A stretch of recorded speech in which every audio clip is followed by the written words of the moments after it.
go, Betting Weekly Live, here with you on a Friday, heading into the weekend, baby, right here on Betting Weekly Live. Mike Carver and Doug Kezirian, as we get ready for all of the action this weekend. Loaded show. College football playoff starts tonight with Alabama and Oklahoma, and we got the 3 games tomorrow. A full weekend of NFL action in Week 16. There's NBA games tonight. There's NHL games tonight. There's huge college hoops. There's bowl games. I mean, my head is spinning, Doug. It's great to see you. How are you?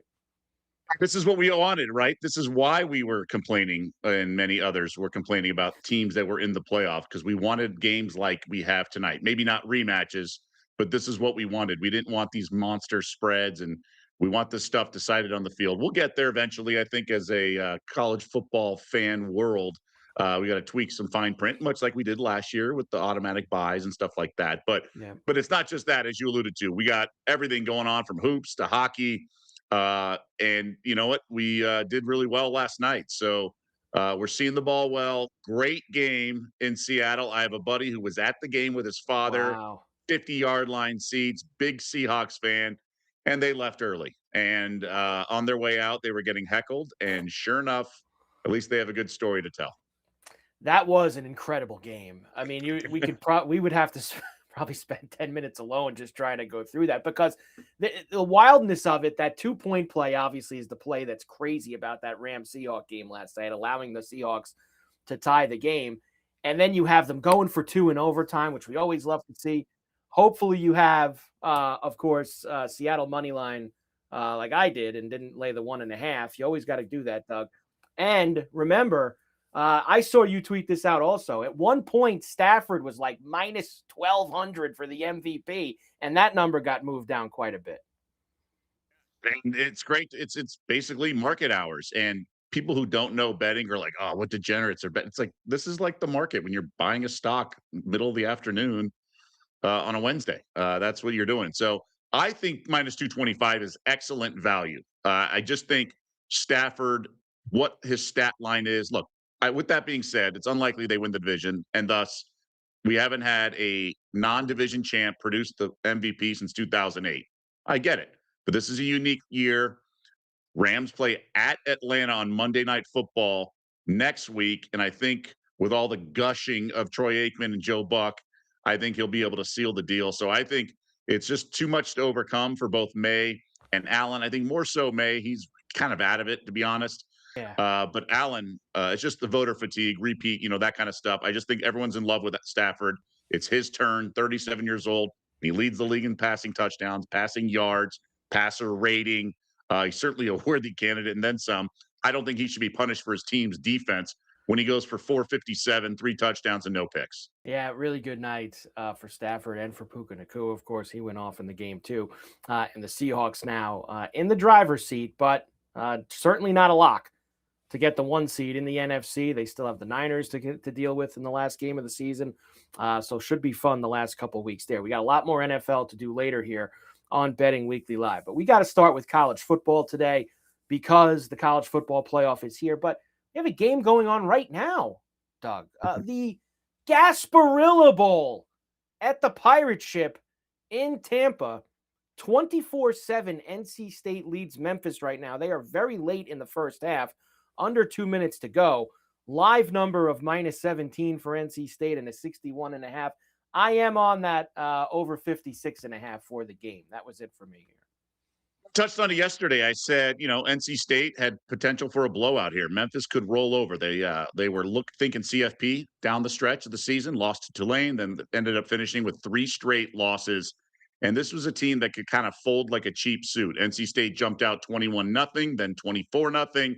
Memphis scored. They've traded some punts. Now Wolfpack with the ball approaching halftime. I will say Memphis is showing some signs of life, but they're not exactly the best team in the world. And we may have another score before half. So by NC State. So I think this is going to get away from them. I still like the over we had yesterday. I think this gets over the number. I think the live total is going to jump up a little bit. So we're looking at 63. I think I'd still like the over. I think we're going to get points out of this drive from the Wolfpack. But Memphis will lay some eggs on defense, but they're not going to completely fold on offense. I think they can get some points here. And we do have the chat box going, of course. The Crooked Chef is with us. Stafford should win MVP with that performance. I actually did see in there, Doug, and I will actually try to slip this in before we do the best bets. I saw a question about the Jake Paul Anthony Joshua fight tonight, and then comparing it to McGregor and Mayweather. I will hold on to that, Mindy. We will come back to that. I promise you. At the end, I will throw something in about that tonight. And get Doug's thoughts too. Let's go to, though, first Alabama and Oklahoma, the first game of the college football playoff this evening in Norman. Right now, and then we'll see if the tide will roll tonight there, Brendan. Right now, Doug, believe it or not, at Bet Rivers, this is bounced back and forth. We've seen Alabama as a 1.5 favorite. We've seen Oklahoma as a 1.5 favorite. I'm seeing a straight pick 'em right now at Bet Rivers. -113 Alabama, Oklahoma -110. And a total of 41 flat. Feel like the Sooners are the right side here. Couple things. Oklahoma's defense is really, really good, and especially in the trenches. Now, if you had a prolific offense like maybe Ole Miss, fine. Maybe they're not the 85 Bears. But I do think they're really solid. And Alabama's offense is limited. I know we're so brainwashed and conditioned to think this Tide team can blow out teams, but they really don't blow out many teams. And they're polished and they're well coached, but they're not dominant like they once were.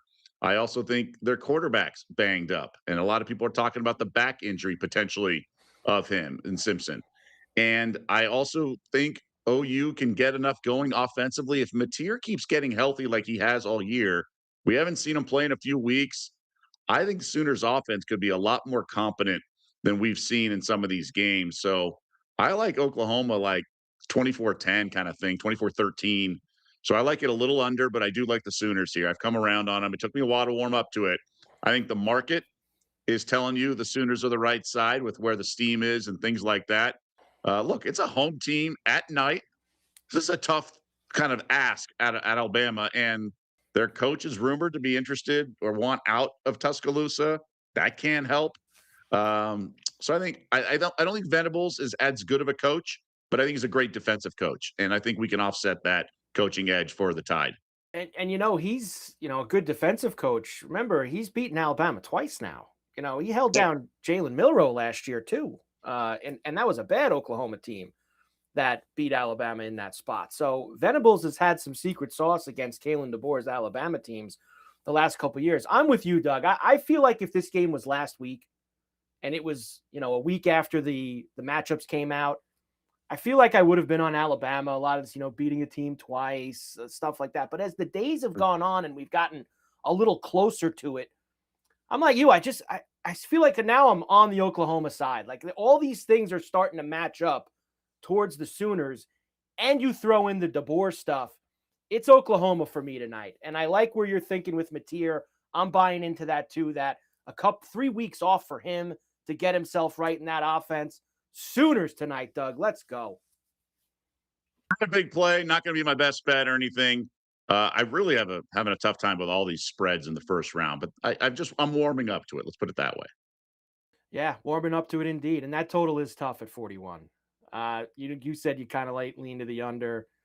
I think it's a little light. I might lean to the over a little. I don't know. It's a very tough total. The total might be a little wait and see for me once we get going here. All right, tomorrow, triple header of college football playoff action starts at noon East down at Kyle Field in Texas A&M as Miami and the Aggies get together. This was 3.5 the last couple of days. Now a flat 3 at Bet Rivers with a 47.5 total, which is kind of stunning to me, Doug, because when this first came out, me and you immediately put our eyes on 51.5, and we were like, man, this game's going to be up and down. This isn't over. And now should I be worried here? It's gone down 4 points in the last week and a half.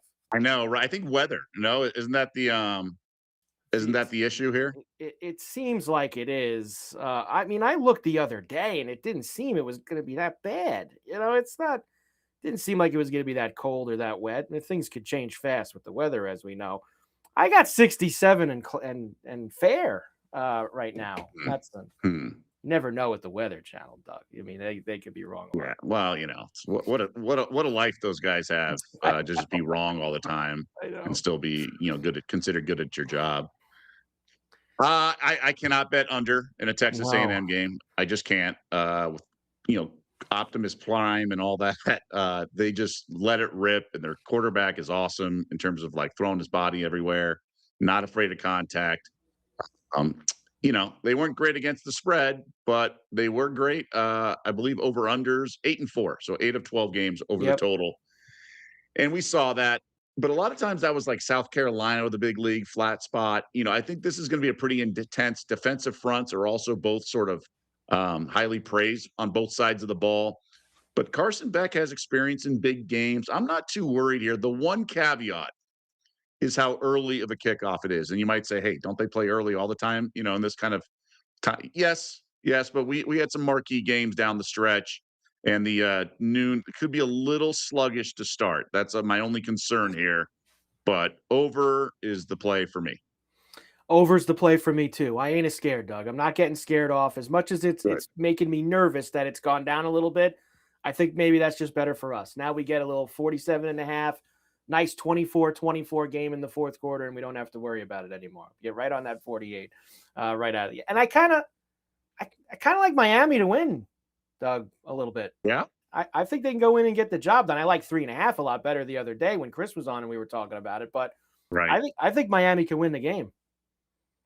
I think the extra hook was a little weird. I do think A&M's a little phony. Now, I'm fine with them being in the playoff, but Yeah. this whole undefeated team in the SEC, like who are they playing, right?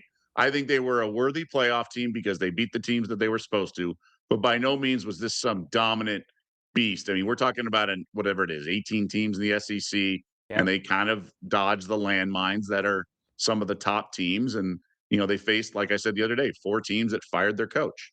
That's just the way the cookie crumbles sometimes, but let's also not heap praise on them. Common opponent, we know this by now, is Notre Dame. Yeah. A&M won by 1 point in South Bend thanks to a holding call, not called. That would have been 4th and 22.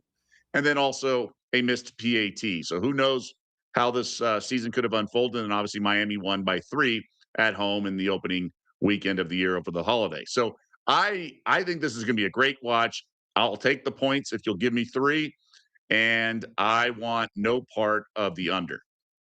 No part at all whatsoever. All right, next up, the middle game on Saturday. Now we get to the teams that, maybe shouldn't be here. Tulane visiting Ole Miss in Oxford at the Grove. Minus 17 and a half.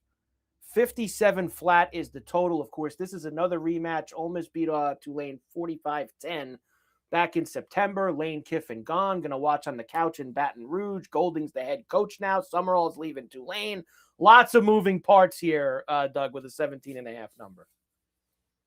I think I'm ready to fade Ole Miss without Lane Kiffin because he's not just their offensive guy; he's their identity, right? He's such a big emotional part of this team. But I don't think it's going to come back to bite them in this game. I think they'll be just fine here on the Grove. Great crowd. I don't think much of this Tulane squad. So I like Ole Miss first half to start out fired up, flying around. I think the defense with their defensive coordinator now, the head coach, will be the right. I like the Rebels minus the 9.5. I just really think, they're still got their quarterback, still got their weapons. I think they're going to be just fine on offense, and the defense will be flying around, land sharks or whatever you want to call them. I think 9.5 is the right play for this game. I don't hate that, especially in that spot in the first half. I don't really want to go to the 17 and a half for the game. I don't. It doesn't feel Yeah. right. I kind of like the underdog at 57. Golding's calling card is going to be defense. I'm not really sure where the Ole Miss offense is going to be. Weiss is still hanging around to call the plays in this game, so you'd think it should be good. What's the quarterback thinking about? Is he maybe out the door to join Lane at LSU? No, there's a lot of stuff with the Ole Miss offense that worries me, but I'm pretty sure the defense will be there. And I don't know if Tulane's going to score a lot of points. So I feel like under's kind of where I'm reaching for this game because I don't want to go near the 17 and a half. Fault you for there. I mean, look, that's why these numbers are so big, and we'll get to the Oregon game, but that's why we've seen some line movement around a key number and a half point Yeah. here and there. There's a lot of data points in the market right now. It's hard to have a huge edge here. A lot of this is amateur psychology, right? Mm-hmm. How will Ole Miss sort of respond slash react slash look without Lane Kiffin, right? And let's face it, there's some of these guys that are back, like Charlie Weiss Jr. on the OC, like they still got one foot in Baton Rouge. Mm-hmm. So, but Tulane's in a similar boat with their head coach. I don't think the Green Wave are that good. I was higher on Boise State a year ago. I really was, and even Arizona State for that matter. I had ASU in the points last year. I thought they were so well coached with Dillingham. I just don't think Tulane's got that like vibes this year. I don't think they're like Boise, although Boise got manhandled, but they had some stupid plays as well.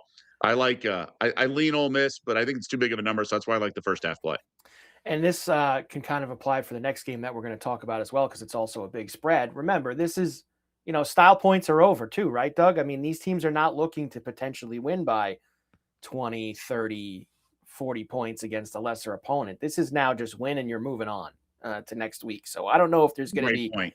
Sometimes you don't get that, well, the backups are in, but we're going to throw another one on there at the 3-minute mark just to make it look better. That they're going to be kneeling on the ball and running it and running out the clock and getting out of there. So that's also something to think about in that game and this one. James Madison at Oregon, the nightcap just after 7:30 East in Eugene, where this is 21, 3 tutties for the Ducks, and the total now flat 46. I mean, I really should be taking the bait. The fact that it's come from 21.5 to 21, because I was leading Ducks early. I've just kind of waffled a little too much. And anytime you're on the fence like I am, I think you just got to like chill out. I just think James Madison is competent enough. And if Oregon, to your point a second ago about they're not going for blood, there's no style points. They're going to want to get in, get out, move on to the next game and be healthy. That's why I just don't. I think it's a little bit of a sucker bet laying the 21. I think there's a lot of people that are enamored with the Ducks, and obviously James Madison didn't look good the last time we saw him. That fourth quarter, kind of they pulled away, but they were in jeopardy of losing that game. So I'd be careful here. I think the sharp money's coming on the dog for a reason. I think JMU can backdoor this sucker like no other. And the Ducks, like, how great are they, right? I don't love Dante Moore. I mean, heck, he could be the number 1 pick by all accounts right now, but they have speed, but then at times they don't. I just think 21 feels right. And Dan Lanning isn't, in a war of words with a coach like he was against Okie State or some other games where they were able to hang a number and cover with ease a big number. I don't think the motivation's there for that necessarily. I think this team's on a mission and they're going to be competitive once they advance. I just don't know if they need to win by more than 3 touchdowns. Yeah, I'm not sure either. I think if they wanted to, Doug, and they were like, I think they could probably pound them, but I don't think it's necessary for them to do that. You know what? Chris kind of sold me the other day on the under. I know it was 47 when he was on. It's down to 46 now. Like his under script the other day kind of spoke to me a little bit. I don't know if Lanning's going to want to show a lot with Texas Tech on deck. This guy at James Madison, Chesney's going to want to try to control the ball and just run it and keep Oregon's offense off the field. Like there is a path where this game is, 27-10 Oregon, something like that. Like I could see that in more than really anything else in this game, Doug. I'm afraid of taking unders in Oregon games. Usually they're much higher than 46. Right. So that's my concern. Now I saw them in a rock fight in the rain against Wisconsin, and that was concerning because at the time, we didn't know that Wisconsin had all of a sudden flipped the switch and been a good defense. The Ducks were in some, crazy games with the weather with Iowa as well. But once the weather opened up, that offense was flying around against USC. So I just don't think I can get involved. If it hit, fine, good pick. But I'm just not there in terms of stepping to the counter and firing because I'm going to need more than 46 to bet the under. But I mean, you could talk me into a James Madison team total under as well.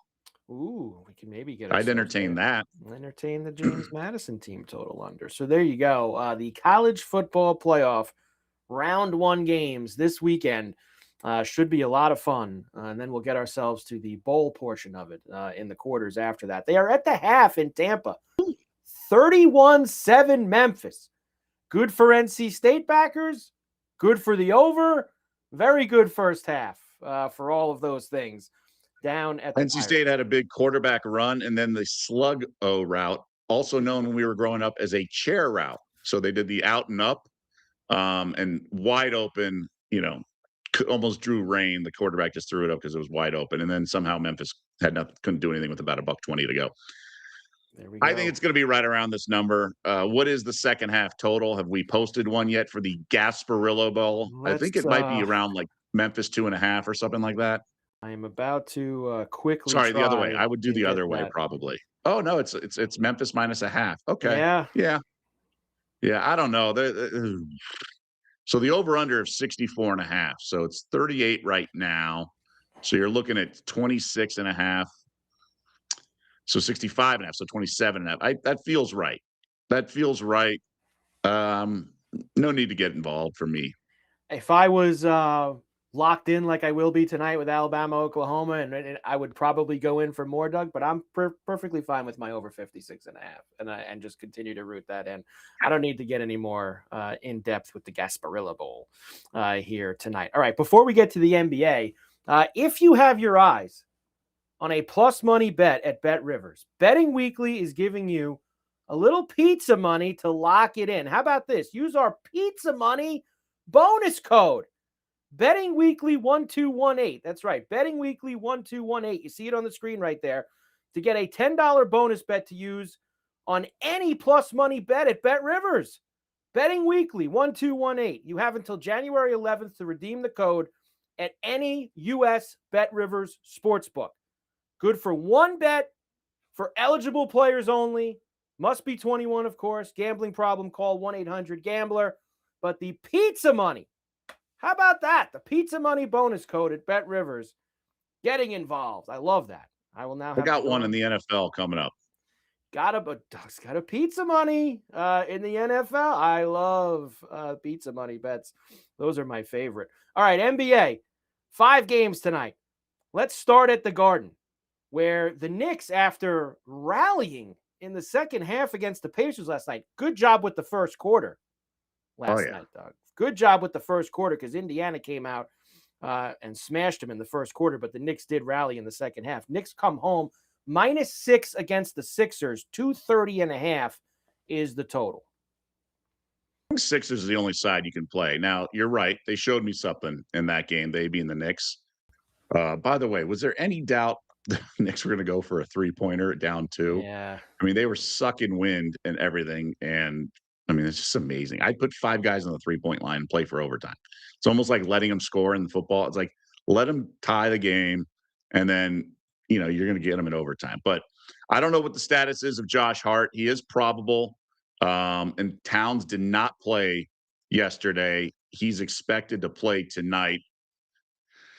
Still no McBride. Clarkson was really good. Kolek was awesome. One of his best games as a Knick.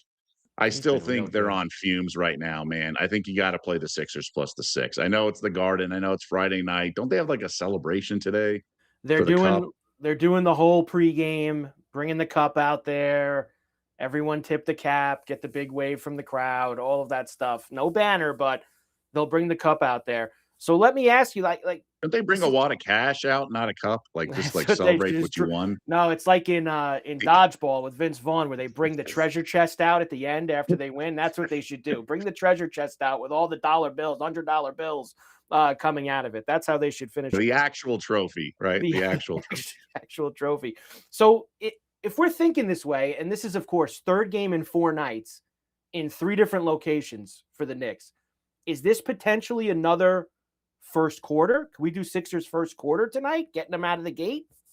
Well, part of the handicap was it was such a hangover for the Knicks, and the Pacers are coming off a 37% shooting performance, so they really wanted to jump on them.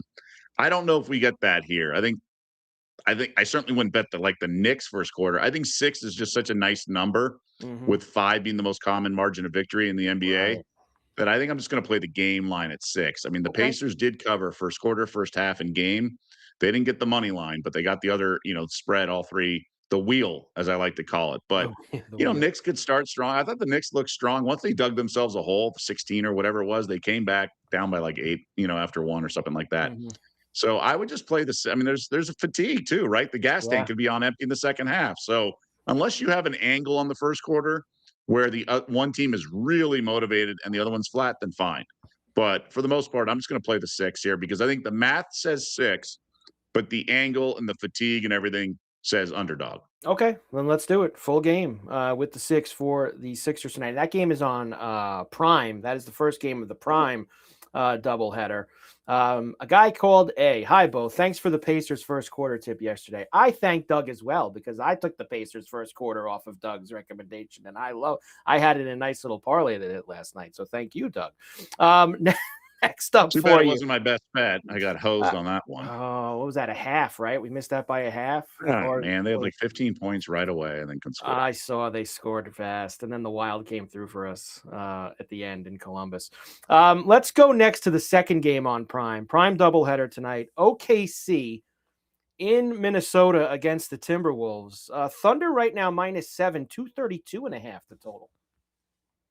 I hope people are done betting against this Thunder team. Now, not the same ATS record like they have been in years past where they were absolute wagons. They're still around 500 this year, but I think the Clippers were up like 15 yesterday and somehow could not cover 17. The Thunder are that good with that second unit. T-Wolves, we know they are a head case, right? Like they just play down to their competition, stuff like that. Now, Ant is supposed to return. He did not play in the last game. They lost to Memphis. Chris Finch was really disappointed in his team because Memphis was really banged up. But Ant did participate in shoot around today. He is expected to go. And people are saying that, this is too many points for Thunder. They were just played in the, cup. And I don't bet against the Thunder again in big games. If it's a bad team or something like that, maybe. But it's Thunder or pass. I do think the T-Wolves are going to have a nice performance with Ant coming back. Randall was really limited in the last game, but that's because he was guarded by Jaren Jackson Jr. And those two guys, Randall and Ant, they're the bulk of the offense. So if Ant's out like last game and then Randall's being guarded and Jaren Jackson Jr., they're just going to have trouble scoring. It's not the case here, although the Thunder can throw some bodies at them. Remember, in the game they lost to the Spurs, it was OKC's first time all season that they had their regular starting lineup intact with Hartenstein and J-Dub. So this team, 7 just feels cheap, man. I know it's road chalk and all that, but there's got to be better things to do with your money than bet against the Thunder only catching 7 points. Well, I feel like, Doug, if I see the Thunder in single digits, that's almost like a green light for me. Now, I know the Timberwolves are a better team but I don't see them in single digits often. We do these games every night, and it's like 13, 17, 14. Well, I feel like 7 is like, wow, I feel like I'm getting a little discount with the Thunder because they're so much better than everybody else. That seems like a good way I to just go. worry that someone's going to sit like Jalen Williams, the Arkansas Jalen Williams, Jay Will or whatever. I get him mixed up. It's the Arkansas, the non-all-star, the non-all-star.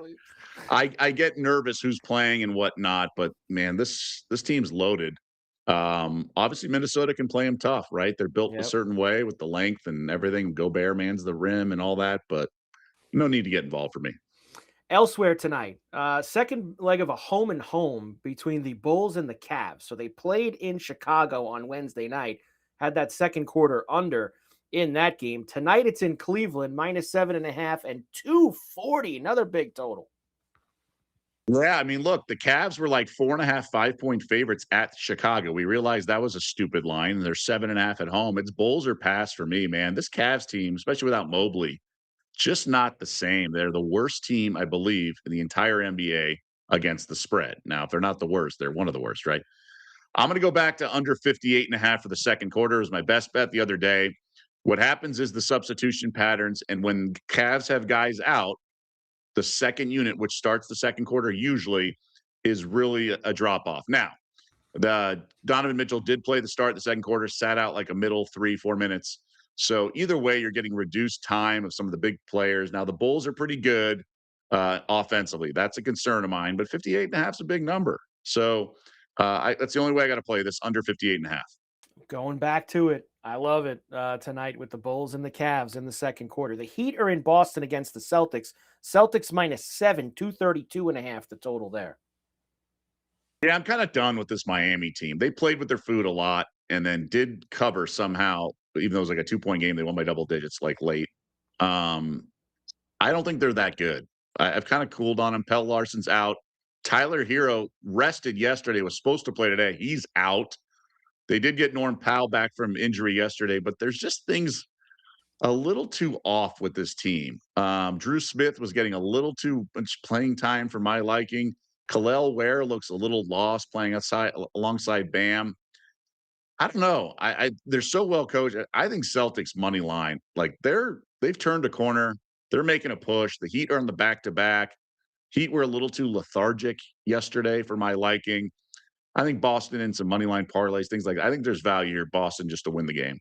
Boston to win tonight at home against the Heat. And finally, last game tonight, Spurs in a little bit of a similar spot as the Knicks, right, Doug? Third game in 4 nights in 3 different spots. They did cover that massive number at home against the Wizards last night, but tonight they are in Atlanta against the Hawks. They're 4-point road favorites. I'm guessing Trae Young's not going to play second night of a back-to-back after coming back from injury. 238 is the total. Look, man, Jalen Johnson's an absolute stud. There was talk of some Giannis trade packages and things like that, but they said this is a deal breaker. He's untouchable right now. Jalen Johnson's that good. He had a rip of 4 straight triple doubles, and then the last game came up 1 assist short. He is that good, but his PRA is banger. 42 and a half, 43 and a half is really so low for a guy who's, can get you obviously 20 with rebounds and assists, and then he's going to get you over 20 points as well. So I would look at triple double odds if you can find them, plus 265 right now at Bet Rivers. I mean, I really think it comes down to like his assist prop, right? Or whatever it is. I mean, he's had 4 straight and then he had 9 assists in the last game. He gets 11 or 12 rebounds. So I guess it's right there for rebounds too. But if Jalen Johnson's assist prop is 8.5 and the over is minus 107, I'd rather do triple double at plus 265 because you're gonna get the points, and his rebounds like 8.5, 9.5. So just do the triple double at plus 265. That's the way to go. But I do like the over PRA. I think you can have a big day. Remember, the Spurs want to get up and down. I don't know what Wemby's situation is, but I think the Johnson can dominate on the boards and things like that. There you go. And I'd like to thank the Hawks for giving up a $133 to the Hornets last night. That was very helpful to me. Are they your Charlotte Hornets? They're starting to become them. I mean, last week they covered for me with the Bulls. The over last night with the Hawks. They're starting to become my team. Dyson Daniels, the Great Barrier Thief, over on steals. Such a good nickname. The Great Barrier Thief. Wemby over points, rebounds on there too. I just like Doug said, I'd be careful because even if he plays 3 games in 4 nights, I mean, that's like a 17-minute night tonight for Wemby. Like if he's in there, like that could be very tricky with how much he's going to play in that game. Bet Rivers also, as you set up, NBA Friday, SGP Profit Boost. Log into your Bet Rivers app or betrivers.com account each Friday to receive a profit boost for any NBA same game parlay. Profit boost is dependent on the number of legs included. See the Bet Rivers app or website for full details. NBA Friday, SGP Profit Boost. All right, more hardwood. Let's rumble through, Doug, some of these huge games in college basketball over the weekend because you got a lot here the weekend before Christmas. Some really good ones, including that CBS Sports Classic down in Atlanta. Good doubleheader there where you're going to have St. John's and Kentucky in the first game. Of course, Patino against the old squad. Obviously, he's faced them a lot in the past, but not with St. John's. Johnny's minus 3.5 in Atlanta this game is against Kentucky. I mean, Ken Palm has these 2 teams ranked, right behind each other. So the committee would have to do the head-to-head here. They have this margin 1, St. John's 1 at, on the road, so to speak. I like the Red Storm here. Look, Kentucky can figure some stuff out along the way. I'm still not going to believe that they've all of a sudden, figured it all out. It's like catching the falling knife. We talk about it all the time. I just don't want to have to do that with this team. I think they're going to have to sort out some of their issues, and it's not going to happen overnight. Can they win this game? Of course. But they're also, 7-4, and they had that tough run. But, nice win over Indiana, nice second half. I think St. John's physicality, it all depends on the officiating. If they can do what they want to do on defense and stuff like that, but they have an offense now. That's the key with the Red Storm this year. I think they're the right side. I feel like they are as well. Be a good win for St. John's if they can get that against Kentucky down there in Atlanta. The other game there is Ohio State and North Carolina. North Carolina minus 3.5. Ohio State not a bad start for them. They're 8-2, but they have not played the same level that North Carolina has played so far this year. No, I've been kind of annoyed with Ohio State. I've backed them a couple times and they've sort of dropped the ball. Typical home spot where you like them and they just don't deliver. Whereas Hubert Davis, I think, has turned things around with the Tar Heels. I like Carolina here. I just think I know I have a better feel with what I'm going to get out of UNC than I do the Buckeyes. Eventually, they might turn it around or figure it all out, but they're just way too inconsistent, or unreliable is probably the best word for my liking. So I don't want any part of them. Don't want any part of them. I do not blame you in that spot right there. Next, we'll go to Newark tomorrow. Good one in Newark between Houston and Arkansas, as they will play just after 5:30 East at the Rock. Houston minus 4.5, 143.5 the total. Yeah, really interesting with the total, right? Because Yeah. we know the Cougs have lockdown defense, but their offense is better this year. But lockdown defense, but Arky's going to want to run up and down, and Cal's going to not mess around. So I mean, look, Ken Palm has it right on the number. I would side with Houston, but I'm not betting this because if the Razorbacks get going and they have that athleticism and all that sort of instincts, I'm not sure there's much Houston can do defensively, especially if they're not getting a favorable whistle with them allowing to implement their physicality. So I'm a little reluctant to fire here, and it's laying points as well. Obviously, both teams making a trek, so it's a neutral court. But I'd take Arky plus the points, but I faded them, against Louisville, and they took care of business. Or I, I just don't. I just think it's a really tough call. Arkansas is a really tough team to figure out, to be honest. They really are so far this season. Indy Classic. This is at the Gainbridge Fieldhouse where the Pacers play. You'll have Oh yeah. Auburn and Purdue. Purdue minus 9.5, 153.5 the total. I've tried to fade Steve Pearl a couple times. It has not gone well. I lean to the dog here, but this number's creeping up. It does remind me of UCLA and Arizona State from a couple days ago, Carver, where the line move and everything's just telling you, oh, this is going to be a 13-point margin, but they're going to hang around the whole game. You're going to think you have a shot with the dog all game, and it's going to go from 6 to 9. You're going to think you're sitting all right, and then all of a sudden you lose by 13. That's what I think is going to happen here. I think the Boilermakers, obviously in their own backyard, but not home court at Mackey. I just think Auburn's going to be kind of out of their rhythm, and I think Braden Smith's going to have a big game. I think the size of Purdue will be just fine against Auburn's size. Again, I liked the dog when I first saw this 8.5. Line move says run for the hills if you want to bet the dog. I just think it stinks. It does not smell good. And finally, let me finish with this one, which is at the Garden. So if you're in the New York area and you're a big hoops fan, you can go to the Rock in Newark and watch that Houston-Arkansas game at 5:30 East. You might have to leave a touch early or just get late, but then you just jump on the New Jersey Transit, get out at the Garden, and head upstairs for Texas Tech and Duke at 8 o'clock East. Great New York City double dip with 4 good teams from out of town. Duke minus 8.5, 151.5.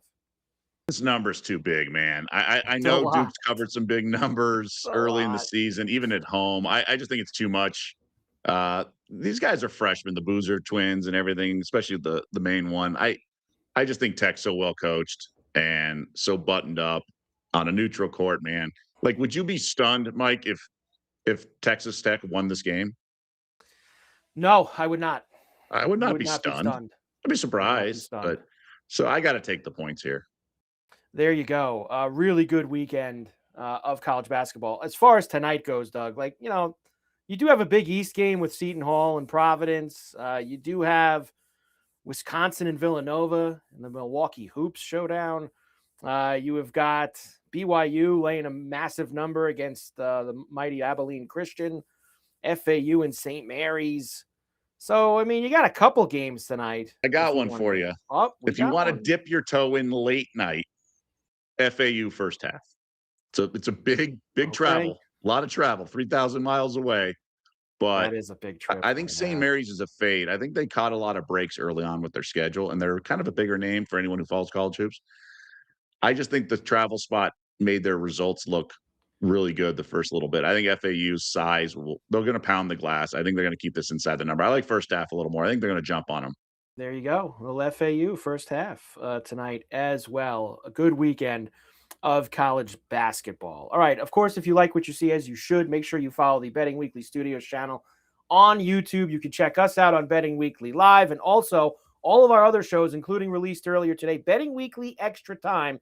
Join Dan Roebuck, Steve Wiss, and James Eastham as they preview Week 16 in European soccer, including games which major absences due to the African Cup of Nations. So there's going to be a lot of guys out of the lineup this weekend, all throughout Europe.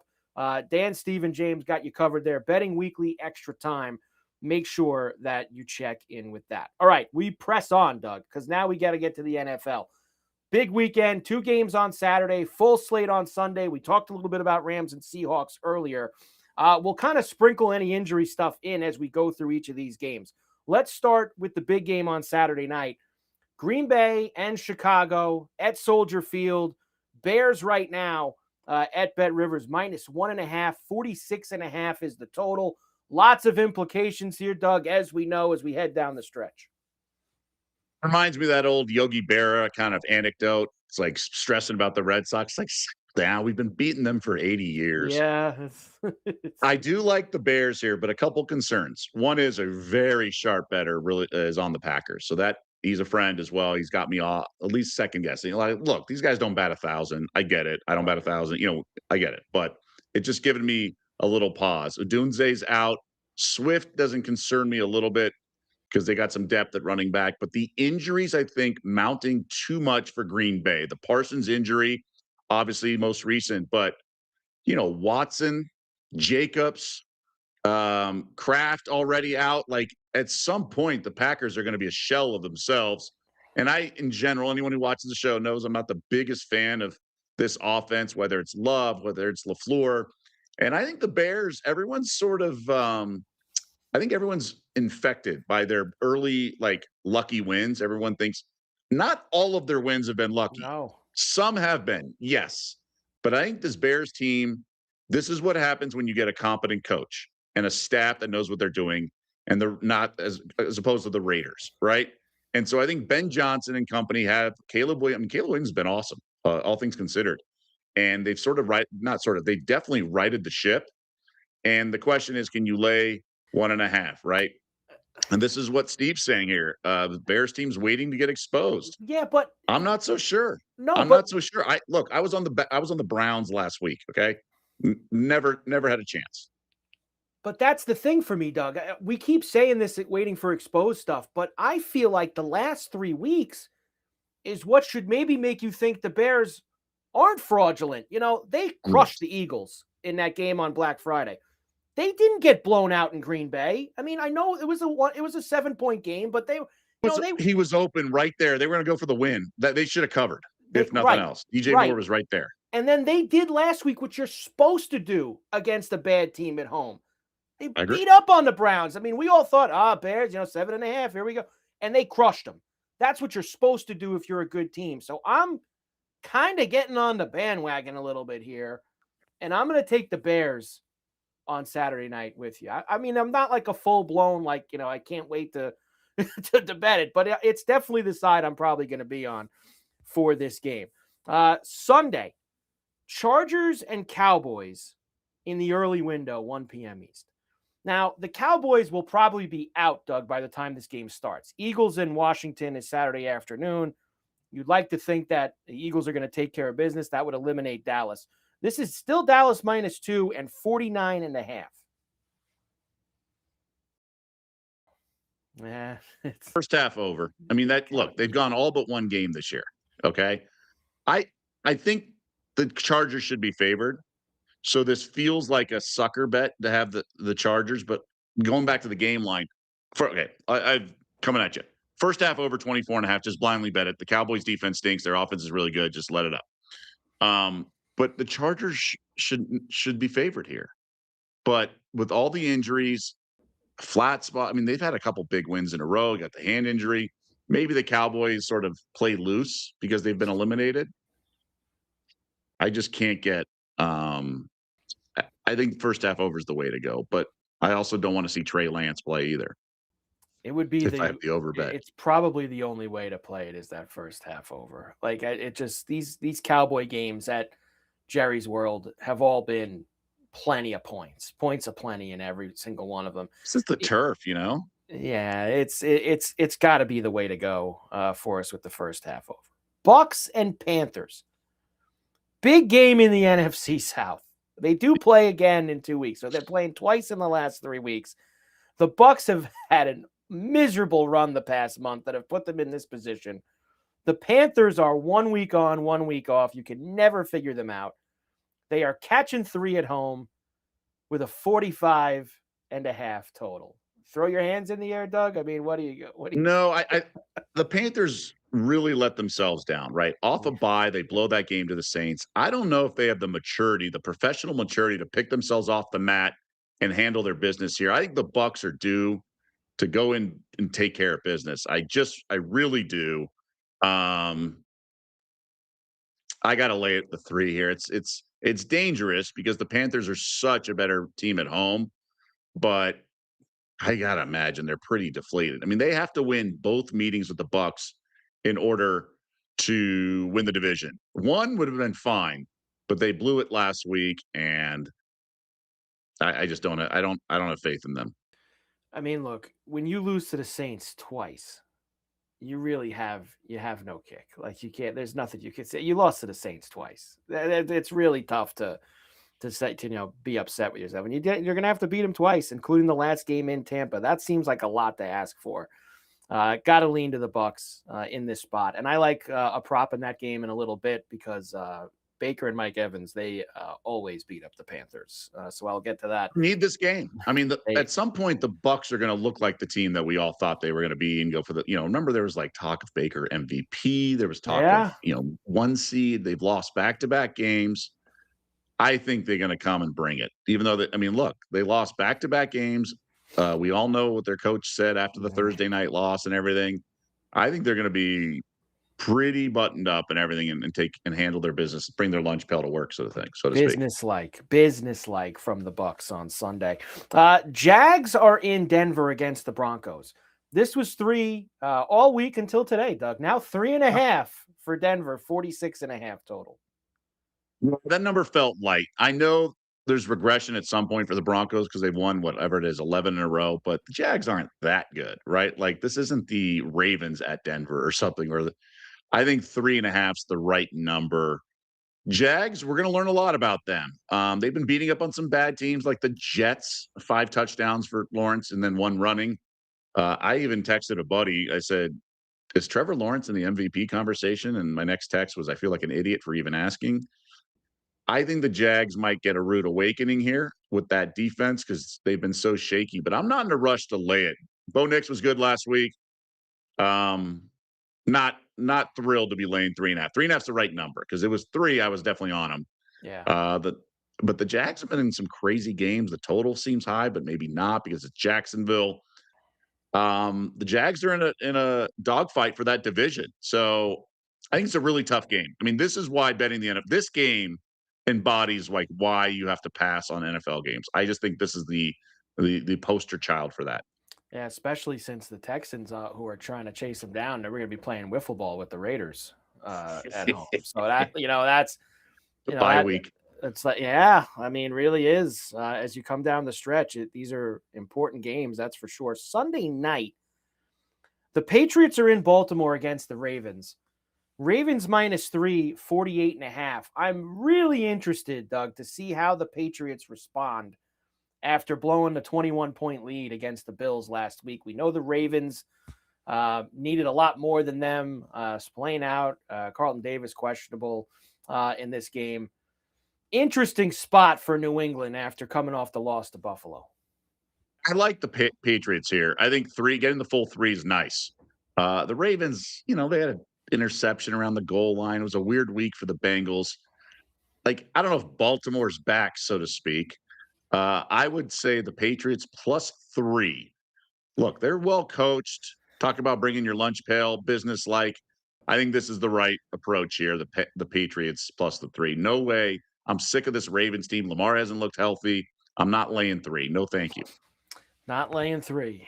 No, thank you with the Ravens there. Can we get some points? 48.5, I think, maybe. Up, and away with the Pats and the Ravens on Sunday night. It's possible. Yeah, Patriots defense not that great.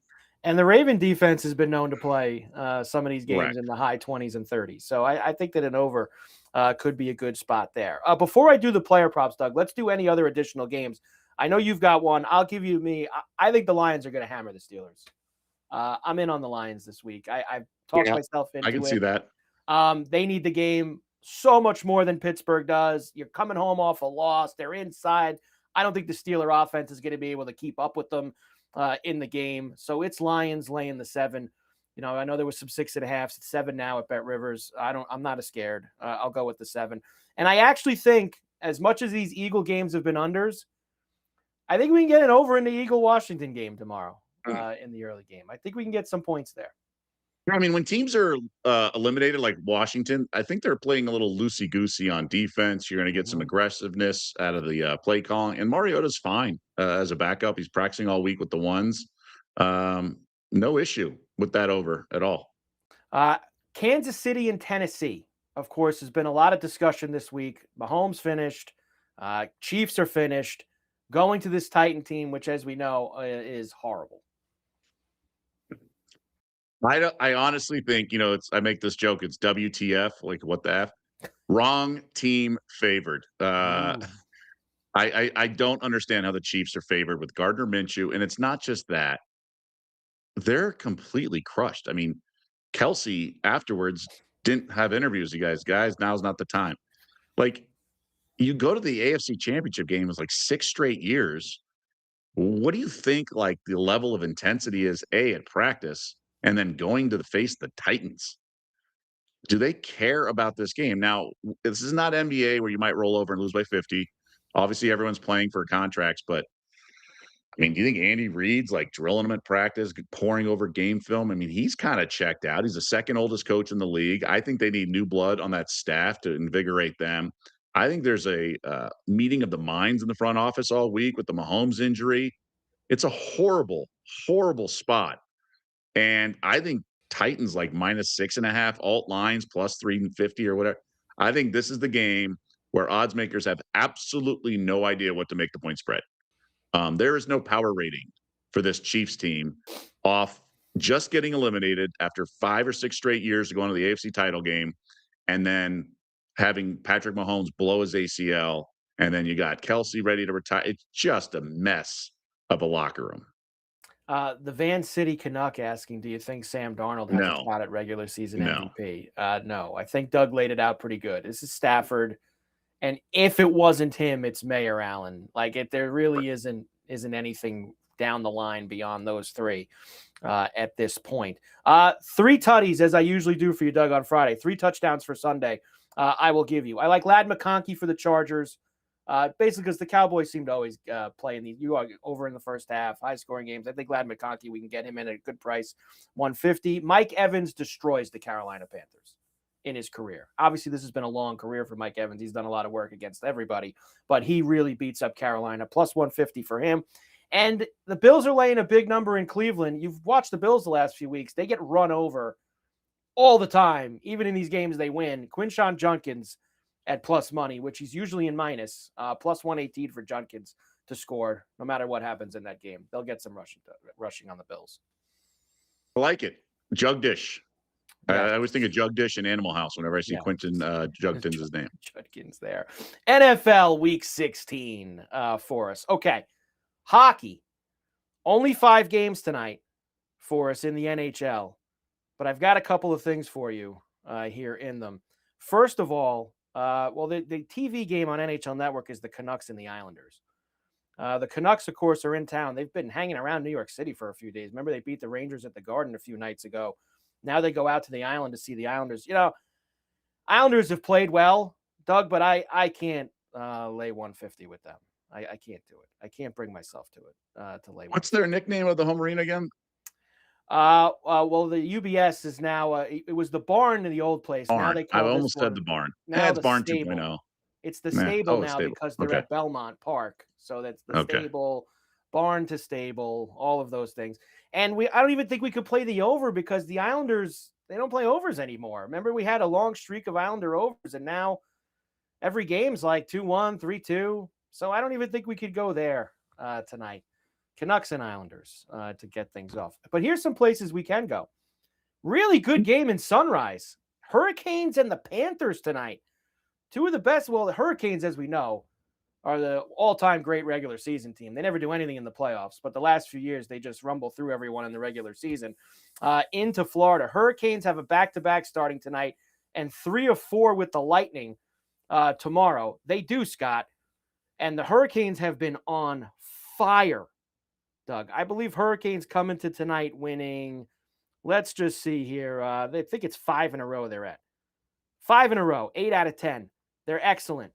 But There's been no slouch. The Panthers have started playing Panther hockey the last couple weeks. And guess what the Panthers do to the Hurricanes all the time, Doug? They beat them. Beat them in 5 in the playoffs last year. Now, maybe there's a little, kind of revenge thing. This is the first time Carolina's seen them since Florida beat them up in May. But even last year, I think it's 8 out of 10 overall they've beaten Carolina. Plus money with the Panthers at home. The last 3 times they were dogs at home, they've won all 3 of them. It's only once this year, and last year Carolina was a favorite in Florida. The Panthers beat them 6-0. Panthers plus 102 tonight. I'm going to take them, Doug. Very emphatic. Emphatic. Going after. I don't like to go after Carolina often in the regular season, but we will tonight. The other one I got for you is Dallas. Now, they got us that over at the Shark Tank last night. Sure did. And now they go back-to-back late night, now at the Duck Pond against Anaheim. So 2 things for me here. You Stars at minus 114. That's very juicy for them because they're such a good team. And I was a little worried about the back-to-back element to it. Stars are 4-0 on the second night of a back-to-back this year. They haven't seemed to have a problem with it, at least so far. And the last time they played Anaheim about a month ago, the Ducks put a touchdown on them in Dallas, a 7 spot. They scored against the Dallas Stars, who are one of the best defensive teams in the league. Stars are going to be up for it, I think, tonight, Doug. Minus 114 for them at the Duck Pond. What about the Avalanche? That feels like a beatdown that's going to happen.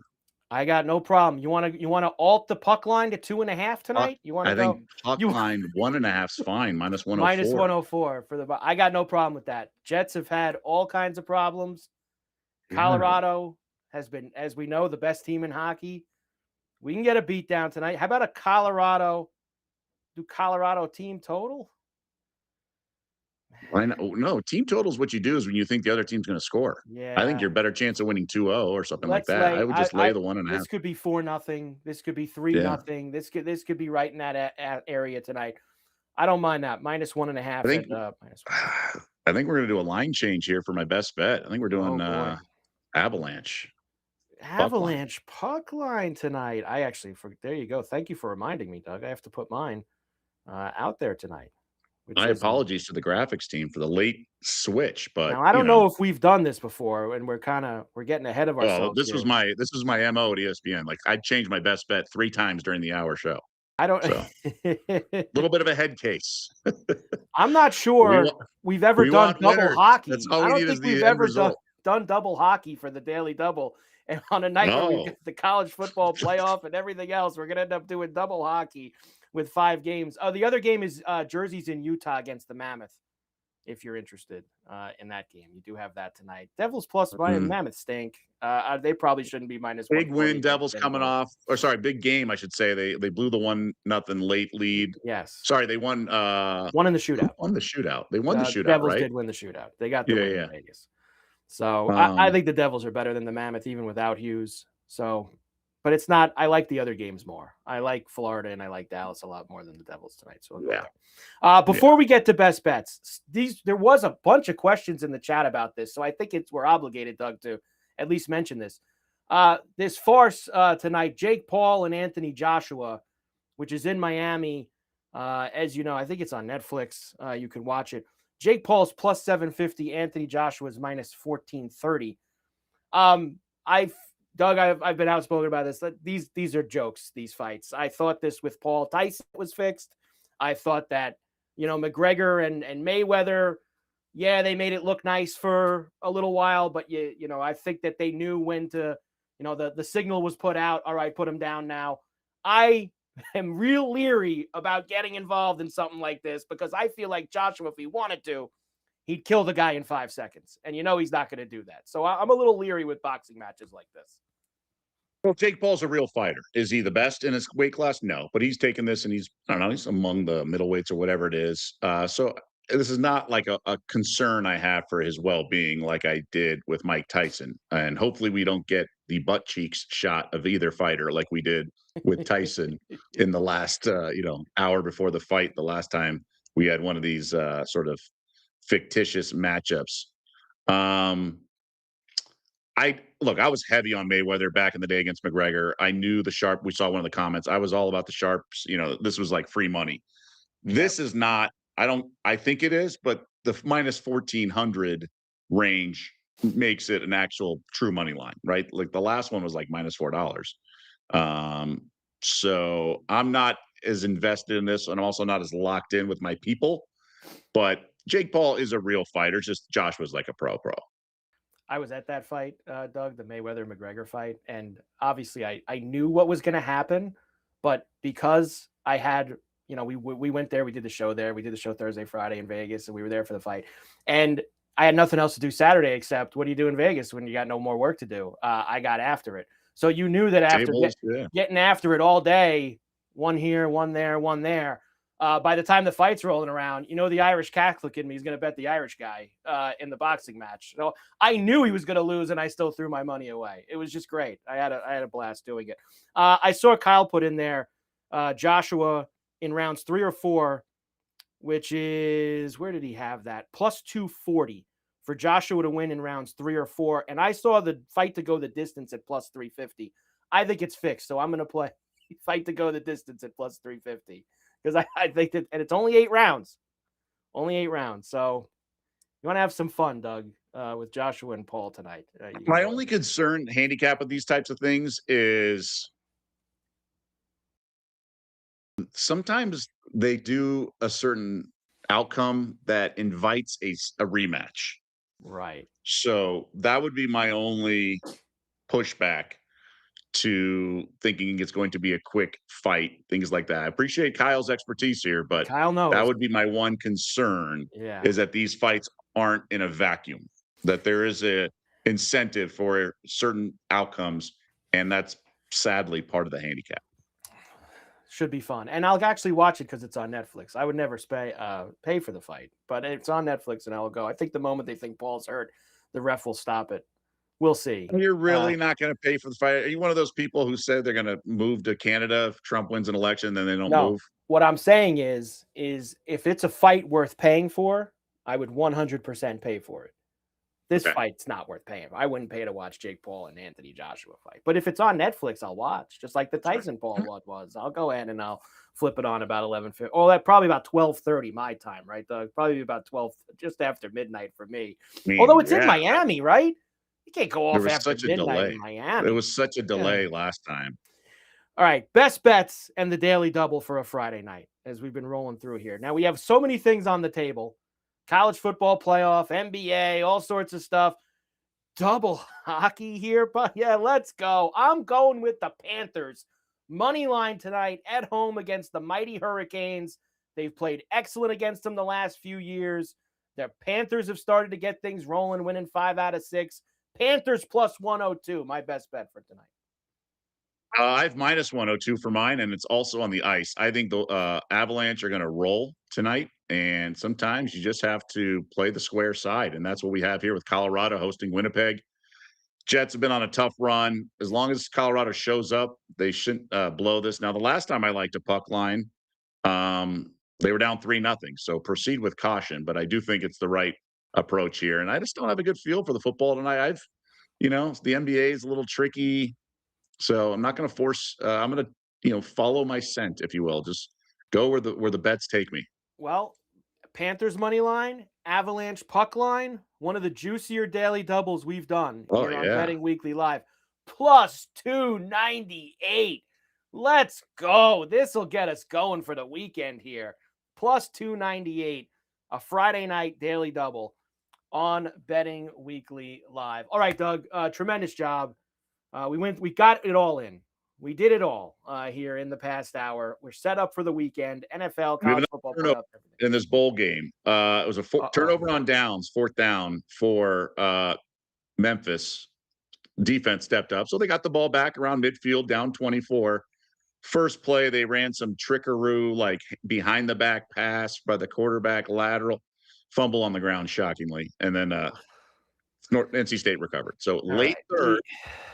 That over-under's dying, although Wolfpack have the ball around midfield or positive territory, so we're okay here. We need 3 more tutties in that game. We gotta get a few more points here. So hopefully the blowout doesn't completely kill the over. All right, we'll be back on Monday, of course. Betting Weekly Live, 4 p.m. East, 1 p.m. Pacific. We've got Colts, Niners, Monday Night Football. We'll know the matchups for the next round of the college football playoff at that point. And we will have a lot of NBA, a lot of hockey, and everything else on a Christmas week here on Betting Weekly Live. Mike Carver, Doug Kezirian, Betting Weekly Studios, Bet Rivers Network. Everybody have a great weekend, and we will see you back here on Monday.